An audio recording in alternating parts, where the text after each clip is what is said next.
Hello students, welcome to my channel Anshu's corner. मैं अंशु एक बार फिर से आप सभी के साथ एक नए वीडियो में।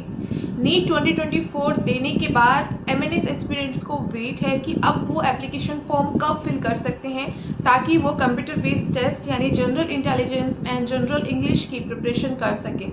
तो अगर आप भी एमएनएस एस्पिरेंट है तो ये वीडियो आपके लिए काफ़ी हेल्पफुल होने वाली है। रिसेंटली ही अभी जॉइन इंडियन आर्मी की ऑफिशियल वेबसाइट पर एमएनएस एस्पिरेंट्स के लिए एक नोटिफिकेशन भी जारी किया गया है। उस नोटिफिकेशन में क्या क्या मेंशन है वो सारी डिटेल्स मैं आपके साथ शेयर करने वाली हूँ, तो वीडियो को बिल्कुल भी स्किप ना करें, एंड तक जरूर देखें। तो आज की वीडियो में हम डिस्कस करेंगे कि एप्लीकेशन फॉर्म कब से कब तक आप फिल कर सकते हैं, कब रिलीज होंगे, और सबसे बड़ी बात है कि किन को फॉर्म फिल करने चाहिए। इसके अलावा एलिजिबिलिटी क्राइटेरिया क्या रहेगी, एंड ये सारी चीज़ें इस वीडियो में मैं आपके साथ शेयर करने वाली हूँ। तो सबसे पहले बताना चाहूँगी कि मिलिट्री नर्सिंग सर्विस जहाँ पर जिन्होंने नीट 2024 दिया है वही एलिजिबल होंगे एमएनएस सीबीटी के लिए। एमएनएस सीबीटी क्या होता है? कंप्यूटर बेस्ड टेस्ट होता है जिसमें जनरल इंग्लिश और जनरल इंटेलिजेंस के क्वेश्चंस पूछे जाते हैं, और एमएनएस का ये अपना एग्जाम होता है। जी हाँ, नीट तो होता ही है, इसके अलावा भी ये एग्जाम होता है। अब इसके लिए वही स्टूडेंट्स अप्लाई कर सकते हैं जो नीट को क्वालिफाई कर लेंगे। इसके अलावा अदर क्या एलिजिबिलिटी रहेंगी वो भी मैं आपके साथ इस वीडियो में शेयर करने वाली हूँ। सबसे पहले आपको बताना चाहूँगी कि नीट 2024 एग्जाम के बाद जॉइन इंडियन आर्मी ने अपना एक नोटिफिकेशन रिलीज किया है। इस नोटिफिकेशन में कंप्लीट डिटेल शेयर की गई है कि मिलिट्री नर्सिंग सर्विस में कौन कौन स्टूडेंट्स अप्लाई कर सकता है। तो मिलिट्री नर्सिंग सर्विस में हम सबसे पहले बात करेंगे एलिजिबिलिटी क्राइटेरिया की। तो सबसे पहले तो आपका नीट क्वालिफाई होना चाहिए। 50th परसेंटाइल अगर आपका स्कोर है तो आप एलिजिबल हो फॉर्म फिल करने के लिए। एप्लीकेशन फॉर्म आप कब फिल कर सकते हैं? नीट के रिजल्ट के डिक्लेयर होने के बाद, उससे पहले फॉर्म फिल नहीं कर सकते हैं। तो जब नीट का रिजल्ट डिक्लेयर हो जाएगा उसके बाद ही आप फॉर्म फिल कर पाएंगे जिन्होंने नीट क्वालिफाई कर लिया है। अब नीट क्वालिफाई में ज़्यादा स्कोर की रिक्वायरमेंट नहीं होती है, लेकिन ये एक एलिजिबिलिटी क्राइटेरिया है। ऑब्वियसली अगर आपका बहुत अच्छा स्कोर होगा तभी आप इसके लिए फॉर्म फिल कर सकते हैं। तो कितना स्कोर होना चाहिए वो मैं आगे वीडियो में डिस्कस करूंगी। फिलहाल हम यहाँ पर एलिजिबिलिटी की बात कर लेते हैं। इसके अलावा आपका 12th में जो सब्जेक्ट्स हैं वो physics, chemistry, biology and English होना कंपल्सरी है, एंड आपके मिनिमम 50% मार्क्स होने चाहिए। अगर आपके मिनिमम 50% मार्क्स नहीं है, उससे कम है, तो आप एलिजिबल नहीं है, फिर चाहे आपका नीट में कितना ही अच्छा स्कोर क्यों ना हो। बात कर ले यहाँ पर एज की, तो एज आपकी यहाँ पर 1999 बॉर्न जो है उससे पहले के नहीं होने चाहिए, और 2007 के बाद से आपका डेट ऑफ बर्थ नहीं होना चाहिए। तो आप कैलकुलेट कर सकते हैं 1999 से 2007 के बीच के कैंडिडेट्स ही ये एप्लीकेशन फॉर्म फिल कर सकते हैं। हाइट की बात करें तो यहाँ पर आपका 152 सेंटीमीटर हाइट होनी चाहिए। अगर आप हिल स्टेशन से हैं तो 148 हाइट यहाँ पर एलिजिबल है। ठीक है, 12th आपका फर्स्ट अटेम्प्ट में पास होना चाहिए। ठीक है, जिन्होंने दूसरे साल में क्लियर किया है या जिनका फेल हो गए थे या बैक लगी थी वो एलिजिबल नहीं है। फर्स्ट अटेम्प्ट में ही आपका 12th पास होना चाहिए। ठीक है, अब बात कर लेते हैं यहाँ पर कि कौन कौन फॉर्म ये फिल कर सकता है और फॉर्म आपके कब रिलीज होंगे। तो जैसे कि मैंने कहा है कि नीट के रिजल्ट के बाद ही आप फॉर्म फिल कर सकते हैं। कैसे फिल कर सकते हैं? इन जॉइन इंडियन आर्मी की ऑफिशियल वेबसाइट पर ही नोटिफिकेशन आएगा रजिस्ट्रेशन करने के लिए। वहाँ पर आपको डेट बताई जाएगी कि आप किस तरह से कब तक फॉर्म फिल कर सकते हैं और क्या क्या इन्फॉर्मेशन आपको फिल करनी होगी। तो ऑब्वियसली आपको अपनी पर्सनल डिटेल तो फिल करनी ही है, कॉन्टैक्ट नंबर, ईमेल आईडी। इसके अलावा आपको अपना नीट का स्कोर भी फिल करना है। नीट का स्कोर फिल करने के बाद ही स्क्रीनिंग होगी, यानी कि शॉर्टलिस्ट किया जाएगा। शॉर्टलिस्ट किस चीज़ के लिए किया जाएगा? शॉर्टलिस्ट किया जाएगा एमएनएस की नेक्स्ट प्रोसेसर के लिए, यानी कि आपका जो test of general intelligence and general English, ये एक सीबीटी होगा, यानी कंप्यूटर बेस्ड टेस्ट होगा, जो कि 80 मार्क्स का होता है। यहाँ पर 40 आपके मल्टीपल चॉइस क्वेश्चंस आते हैं, और यहाँ पर जो नेगेटिव मार्किंग होती है वो 0.5 होती है, यानी कि नेगेटिव मार्किंग भी होती है यहाँ पर। तो ये सीबीटी आपका होगा। तो सीबीटी के लिए वही एलिजिबल हो पाएंगे जो शॉर्ट लिस्ट होंगे।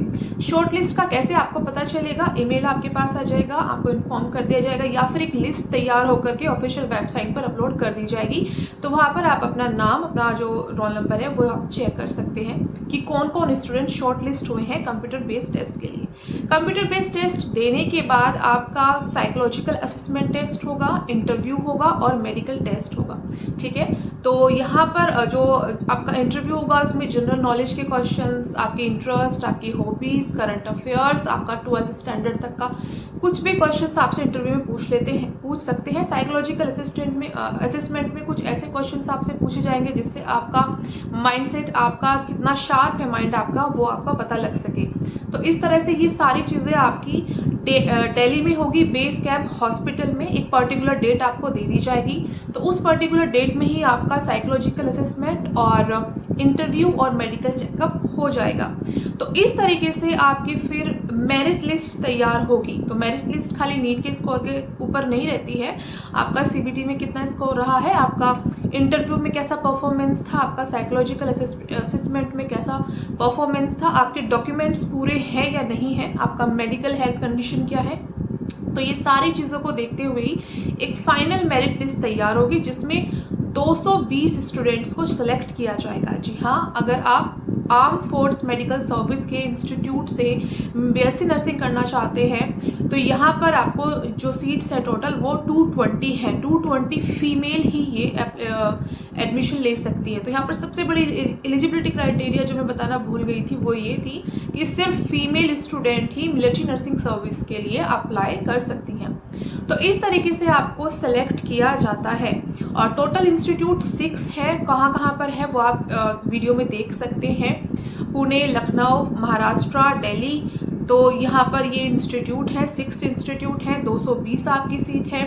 तो आप इसके लिए MNS के फॉर्म फिल कर सकते हैं। अब सबसे बड़ा क्वेश्चन ये है कि हमारे कम स्कोर वालों को भी क्या अप्लाई करना चाहिए। तो देखिए, एप्लीकेशन फॉर्म फिल अगर आप एलिजिबल हैं तो बिल्कुल करना चाहिए आपको। मे बी आपका सीबीटी में बहुत अच्छा स्कोर हो, मे बी आपका इंटरव्यू अच्छा रहे, आपका साइकोलॉजिकल असेसमेंट अच्छा रहे, डॉक्यूमेंट्स आपके पूरे हो, तो बिल्कुल आपको फॉर्म फिल करना चाहिए। किन्हें करना चाहिए? जो क्वालिफाई कर लिया है वो भी कर सकते हैं, लेकिन जिनके अबाउट 300 हैं उनको तो बिल्कुल ये फॉर्म फिल करना चाहिए। बट इसका मतलब ये नहीं है कि 200 जिनका 200 स्कोर है, 250 स्कोर है, वो ये फॉर्म फिल नहीं कर सकते, बिल्कुल कर सकते हैं। अगर आप सीबीटी की तैयारी करते हैं तो उसमें आपका ही फायदा है। आपको जनरल इंग्लिश, जनरल नॉलेज की ही तैयारी आपको करनी है, कोई नुकसान आपको नहीं है।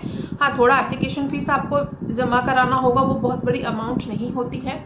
तो बिल्कुल अगर आपका स्कोर अगर क्वालिफाई है आप नीट और आपका सपना है मिलिट्री नर्सिंग सर्विस में जाना, तो आप बिल्कुल ये फॉर्म फिल कर सकते हैं। बहुत अच्छे इंस्टीट्यूट होते हैं आर्म फोर्स के, और अगर आप यहाँ से बीएससी नर्सिंग करते हैं तो आपका करियर एकदम ब्राइट होता है। क्यों? एक तो यहाँ पर कोई फीस नहीं होती है, कोई भी फीस आपकी नहीं होती है। मिलिट्री नर्सिंग सर्विस इंस्टीट्यूट में 4 साल आप फ्री में अपना बीएससी नर्सिंग करते हैं, प्लस इतना ही नहीं, आपकी गवर्नमेंट जॉब भी लगती है। जी हाँ, मिलिट्री नर्सिंग हॉस्पिटल्स में एज अ नर्स आप सर्विस करते हैं और बहुत अच्छा आपका सैलरी पैकेज होता है। अब आप 80,000 के अराउंड आपका सैलरी पैकेज होता है, प्लस आपके अलाउंसेस मिलते हैं। ठीक है, ये सारी फैसिलिटीज़ आपको वहाँ पर मिलती हैं, तो बहुत अच्छी बात है अगर आपका यहाँ पर सिलेक्शन हो जाता है तो MNS के एप्लीकेशन फॉर्म नीट के रिजल्ट के बाद कभी भी डिक्लेयर हो फॉर्म रिलीज हो जाएंगे। तो जैसे ही फॉर्म रिलीज होंगे, कैसे फॉर्म फिल करना है उसकी इन्फॉर्मेशन अंशुस कॉर्नर मेरे चैनल पर मिल जाएगी। तो चैनल को सब्सक्राइब कर लीजिए अगर आपने अभी तक नहीं किया है, और बेल नोटिफिकेशन को भी ज़रूर क्लिक कर लें ताकि हर अपडेट आपको टाइमली मिलती रहे। तो जल्दी मिलती हूँ एक नई वीडियो, एक नई जानकारी में। आई होप ये वीडियो आपके लिए काफ़ी हेल्पफुल रही होगी। वीडियो पसंद आए हो तो इसको लाइक ज़रूर करें और शेयर ज़रूर करें। तो जल्दी मिलती हूँ एक नई वीडियो, नई जानकारी में। चल देन बाय।